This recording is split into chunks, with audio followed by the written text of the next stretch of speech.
Okay, so if we see that why it is a continuous value, what I was stating, so this is a discrete time continuous time discrete value process. Why it is a continuous time? Because t is continuous, as you see.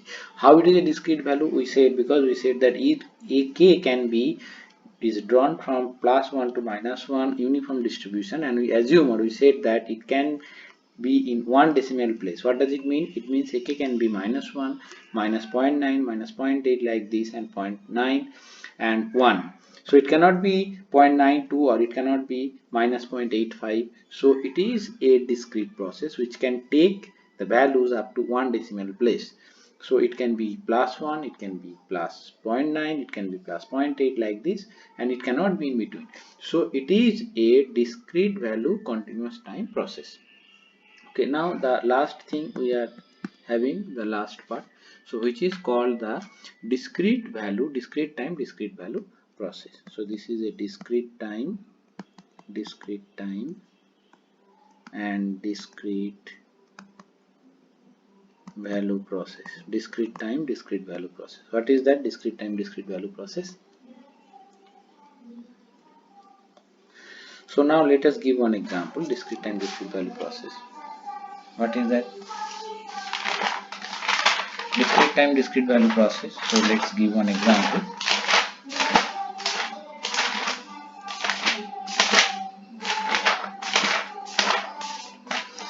So if we say the same example, that xt will be equals to summation of ak p of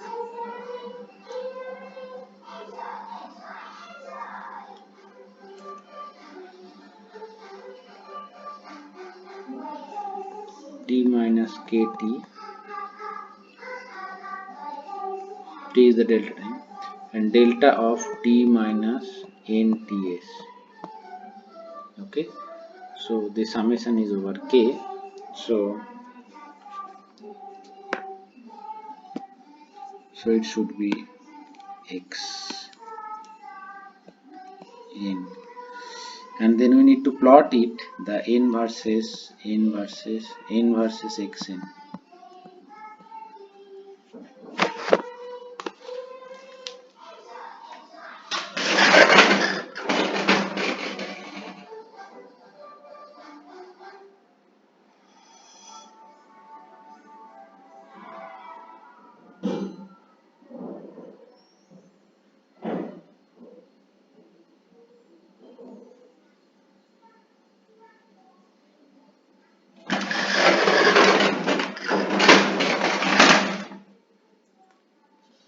Okay, so if we see it, that ak what sequence it can take from the beginning, we see it. So it can be, and let's say we defined ak in between. Ak can be let it simplify. Ak can be say +1, or it can be -1. Okay, and then what we'll get? So it can be +1, it can be -1. So with the k it will go, and we say that what h p is the rectangular function. This is the rectangular function. This is the rectangular function. So ak can be +1 or -1. So based on that we'll get the sequence. So we need to define x1, okay, and then x2 like this, and keep on going. And from there we see that we can draw it n versus xn. What is, so it can be something like this. So this is the t, this is the t, this is the t, +1 -1, this is t, it can be this is t, it can be like this, t. Okay, so this is n versus xn. And similarly different other realization we can different other realization we can find it. So different other realization.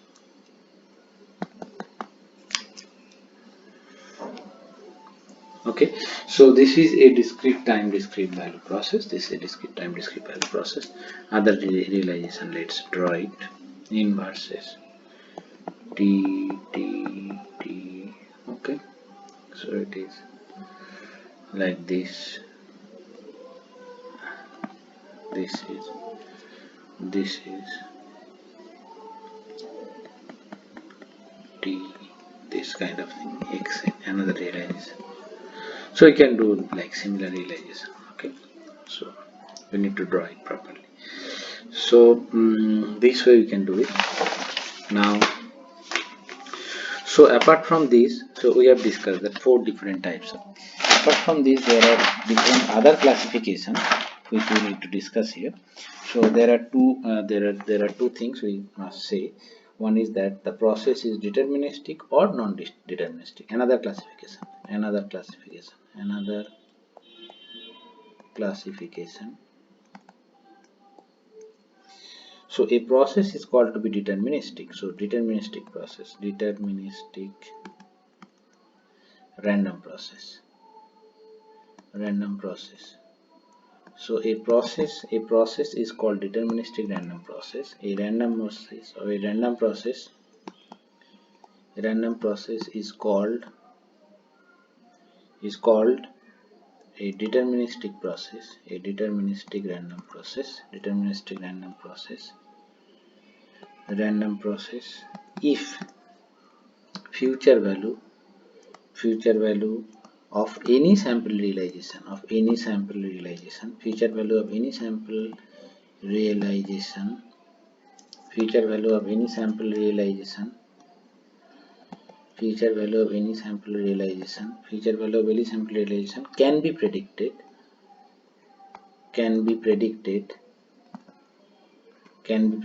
future value of any sample realization can be predicted from past values.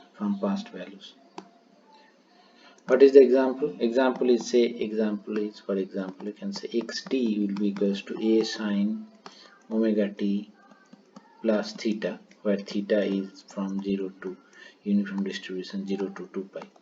So theta can take one value and then a sine theta will propagate. So in one realization, once it is propagated, we can determine that we can in future value we can tell. Okay, so in an ensemble, in one realization, sample realization, we can tell the future value. Now what will be the non-deterministic?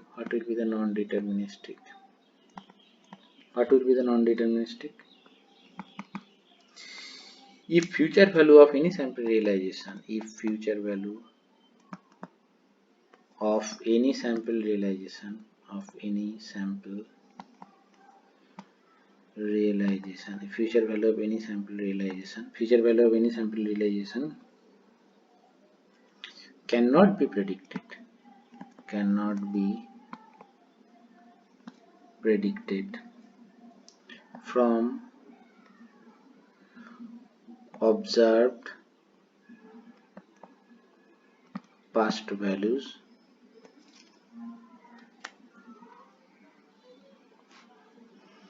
of the process.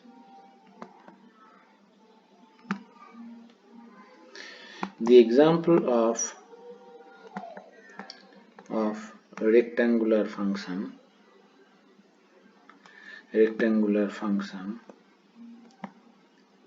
mentioned in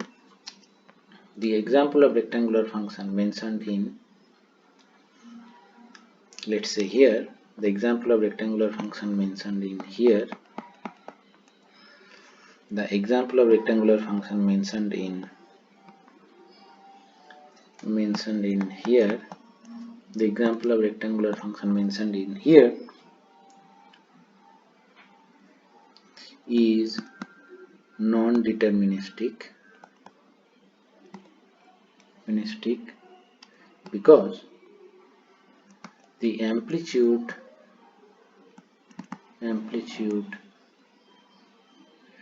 is not entirely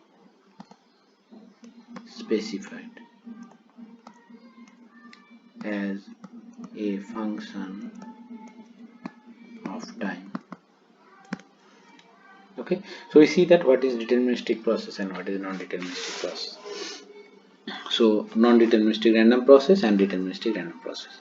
Okay, so you see that, so the classification will end here, the classification. So what is the classification? Classification will classify on the two, time and the values. Time can be discrete, values can be discrete. Time can be continuous, values can be discrete. Time can be continuous, values can be discontinuous. Time can be continuous, values can be discrete. So total four types of classification. So we'll define it and we give example of that, and then there will be the deterministic random process and non-deterministic random process. One thing we have to emphasize that the ensemble could be the ensemble could be countable, the ensemble could be countable, the ensemble could be countable, or it could be not countable. The ensemble could be countable or it could be not countable. There could be many non-countable number of ensemble. Okay, this is one thing. Second thing is that the random process can be deterministic or it cannot be deterministic. That means that it can, once it comes from ensemble, it comes from the sample experiment, then the process is deterministic, and then even one comes from the sequence of sample experiment, and then it can be non-deterministic. So okay, let's end here and we'll go to the next class in the next day. Okay, thank you all of you.